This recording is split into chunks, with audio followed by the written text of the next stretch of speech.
шанс България да се оправи? Като има отговорност, която поема от един човек, че в момента отговорността е от водната светлина на БКП, тя е колективна, сиреч няма такава.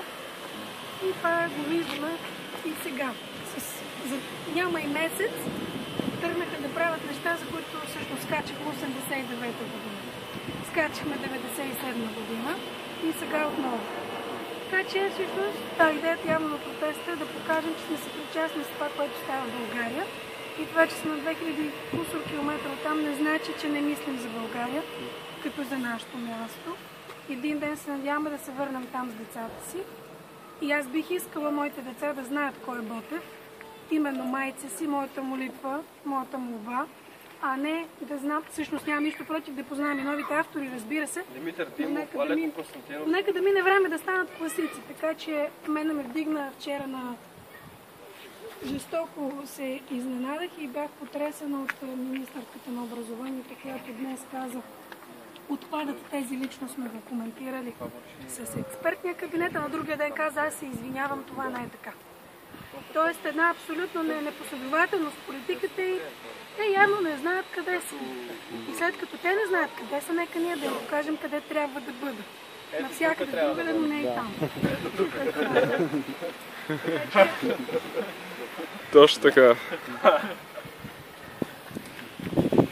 Други мнения, коментар?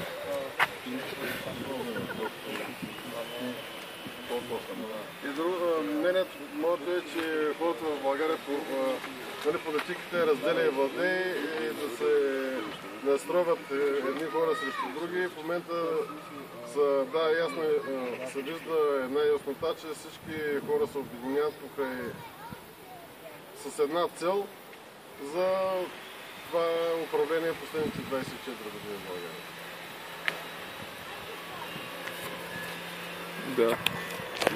И ще бъде много жалко, ако не се вслушат за пореден път тези, които управляват, защото те това не правят. Единственото нещо, което не правят, е да не ни слушат. Слушат явно собствените желания и не знам.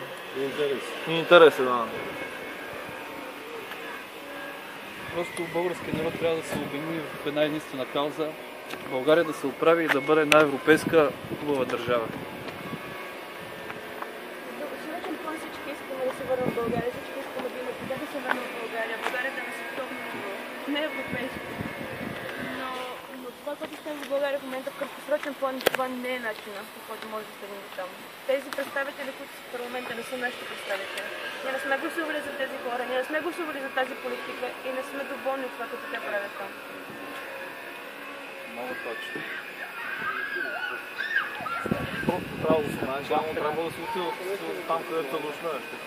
И аз ги мразя без пари. До сега няма един осъден политик.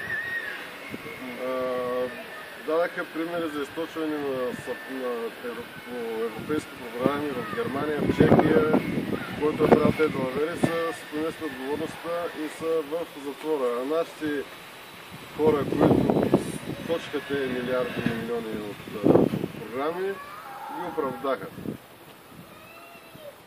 5 години съм живял в Хърватска, министър-председател Иво Сенадър в момента е в затвора. Осъден за корупция. Басъско беше в затвора, майче. И там явно се е крал, обаче поне се вижда, магистралите по цялото Адриатическо море си ги направиха и сега в момента събират парите на всички европейци, които отидат там да почиват. Ние 23 години още не можем да завършим да стигнем до морето с магистрала. Как толкова... След 23 години? Свършва в парите. Не, цивилина се строи. Словения има 300 юбилей. На 3 пъти по-малко. 3 години. Аз съм до 40, там има една магистрала, дето строят от Шумен до Варна. Още не се е построили. Се са строили. Това познай, като пътувал до морето. Ама там много кофти, че Северна България е изолирана сега, за сметка на тези, които долу под Балкана. При нас абсолютно нищо не се случва. Ние сме от Югозападна България, ние нямаме магистрала. Ние няма скоро. Сега се строи най-сетно толкова време Преди насам. се строеше, сега точно не знам какво се прави. Дано да има финансиране. Сега точно седат кебаб. Не знам Да колко съберем трябва и да ще викаме ще се направи оставка. здрава. Не трябва турци да ни управляват за България. Не, си Защото това е България. Оставка! Оставка! Оставка! Оставка! Оставка! Оставка! Оставка! Приятели, това е протеста на българите от Копенхаген, малобройни, но обединени. Искаме оставката на кабинета Орешарски заради лошата кадрова политика. За вас от Копенхаген, Любомир Тошев.